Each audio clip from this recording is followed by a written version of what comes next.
Hey guys, and welcome to A Seat on the Table, where today we are with amazing, beautiful females within the industry showcasing their stuff. Hey guys, so I'm joined by the beautiful Hemah K. Hey. How are you doing? Looking all gorgeous. I'm so happy that you called me Hemah. Yeah, I'm Ghanaian. Listen, if I didn't say it correctly, I'm butchered. I'm Ghanaian. Well, I don't want people to think that you can't call me Hemah, because Hemah is what I say to most people, but family, they all say Hemah, innit? So that just felt really familiar. Yeah, I love that. Okay, so Hemah, you are a beautiful, free-spirited personality. Thank you. And you're also a comedian. So what I wanted to find out is, have you always wanted to go into that route of comedy? So I've always liked making people laugh. Making people laugh has always been something that made me happy. But I never imagined that I would actually become a comedian. Even now, I find it a bit hard to call myself a comedian, just because when I think about comedians, I think about stand-up, I think about Bernie Mac, these kind of people. Yeah. But I guess if you're making people laugh, then you're a comedian. Of course, especially with your skit. Is it Hemah K? Hemah K, yeah, or Lumting there, yeah. So guys, I'm excited because I'm joined by the amazing, beautiful Zeze Millz. Hello. Hey, you girl. look gorgeous. I like this. Is the jumpsuit? Thank you. This is a jumpsuit, It's very girl. nice. I Thank like it. you. It's very, You very look beautiful. Thank you. Love the hair, everything. Thanks. I'm trying to do I don't know what I'm trying to do. Like Little Mermaid vibes. Yeah, I don't know. I'm getting it. I'm getting it. I don't know any woman that doesn't like to be pampered, you know, get their makeup done, get their hair done. And yeah, I enjoyed it. I enjoyed, prior to this, actually, I didn't know what I was going to wear. Okay. I am a bit of a fussy person. So yeah, it was good to kind of know what I was wearing, so I could kind of like knew what accessories I was going to go with it, or you know how I was going to do my hair. And obviously I had to bring out the short hair. Yes. So guys, I'm joined by the beautiful Charlie Kamale. How are you doing? I'm very well, thank you. Love the dress, Thank everything, you. the whole Thank you. aesthetic. Thank you. Okay, so Charlie, you're used to getting all glammed up, I working am. with massive brands. When you got approached for this project, how did it make you feel? Do you know what? When I saw Black British women and influential in the same sentence, and the fact that my email address was used, I was really emotional, because I was like, you know, you do what you do and you don't really think about like the impact and how you potentially influence people. You kind of just talk and just share your opinions and stuff. So to even be considered, I was like, I was very, very happy, flattered. Yeah. I was really excited to be a part of it, because I don't think we do enough of these type of things. We don't all come together and do things. And like, although you know everyone or you see everyone like on socials, or you might see them at an event, you don't get to always work with like your peers or do something fun like this with your peers. So that's why I was like, why not?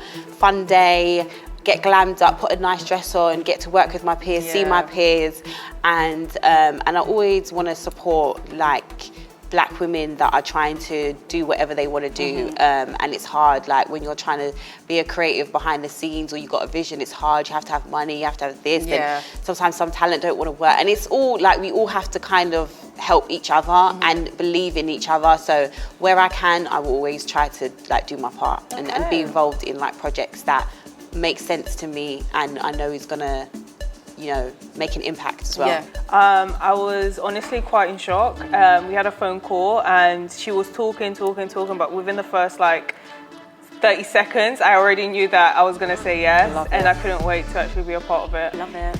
I love a good glam squad. Yeah, for sure. So how do you like the venue, the atmosphere? The venue's perfect for the pictures, honestly, and the whole vibe. It's very opulent. Yeah. And I feel like the whole vibe of today's shoot is like Black excellence. Yeah, So which we love. very fitting indeed. When you got approached for this project, how does that make you feel? It feels surreal. I feel like, obviously, I've done a certain amount, and I feel like these girls have done quite a lot, and I feel very privileged to just be kind of within their presence, to be honest. Yeah, it makes me feel like, wow, I'm not even here.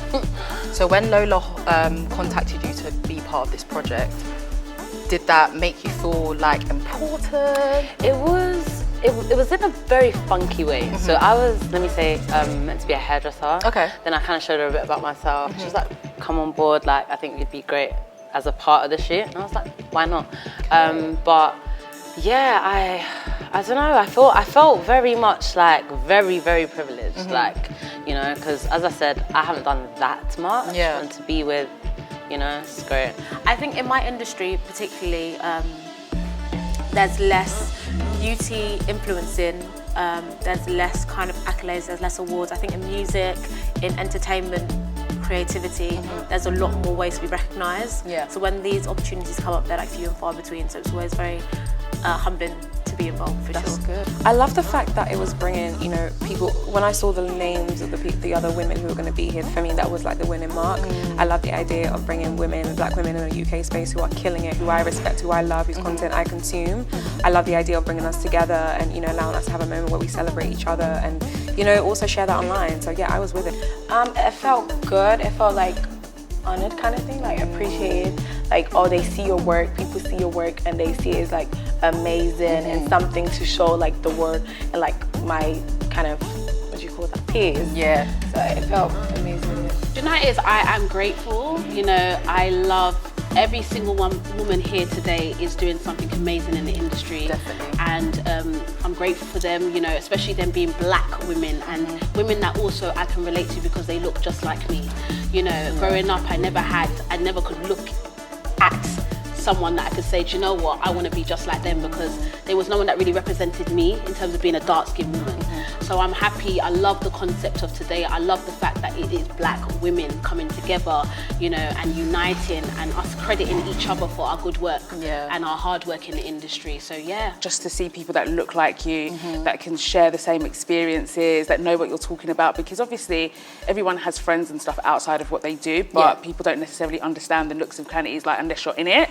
So having people around that fully get it, that fully know what it's like to be on the receiving end sometimes of some not so nice things, like it's like a sisterhood. It feels really good, and everyone's so nice as well. I want to know, what advice would you give to any young black girl, you know, that looks up to you and wants to achieve the same things that you've achieved? I would tell my younger self to always be herself, to never be swayed by other people's opinions of you. I feel like back in the day, people used to say to me, oh, like, oh, Hemah, you're too much, Hemah, you're this, Hemah, you're that. But everything that people may have tried to change about me is exactly what some people love me for today. So definitely just to stay being yourself, be confident in yourself, and also remember that boys are a distraction.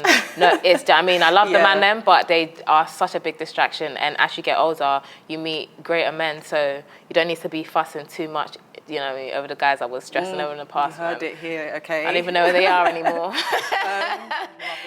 I think the advice I would give is the advice I like to try and take in my everyday life, and that is be you. I think one thing I recognize is being yourself is like, as much as it sounds like such an easy statement, it is literally the hardest thing you can do, because especially when you're, you know, in a public space and like you have an online platform, it's so easy to see what other people are doing and want to emulate it or want to, you know, change yourself in a certain way. But what drives your content or what drives your success is, you know, how authentic you are in whatever you're doing. So yeah, for me, it's be you, be authentic in being you, and love being you. So that would be my advice. I think the biggest thing for me is to stay consistent. Whether the good, the bad, the ugly, you have to stay consistent. If you have a goal, you have a dream, don't ever forget that. So even on your bad days when you don't feel like it, because at the end of the day, your future you will be thanking you. Oh, Charlie's dropping the gems there. I love it. All right, guys, so we've come to an end, and I've really enjoyed myself. I'm a little bit lit, but I can't complain. I hope you enjoyed it, guys. Bye.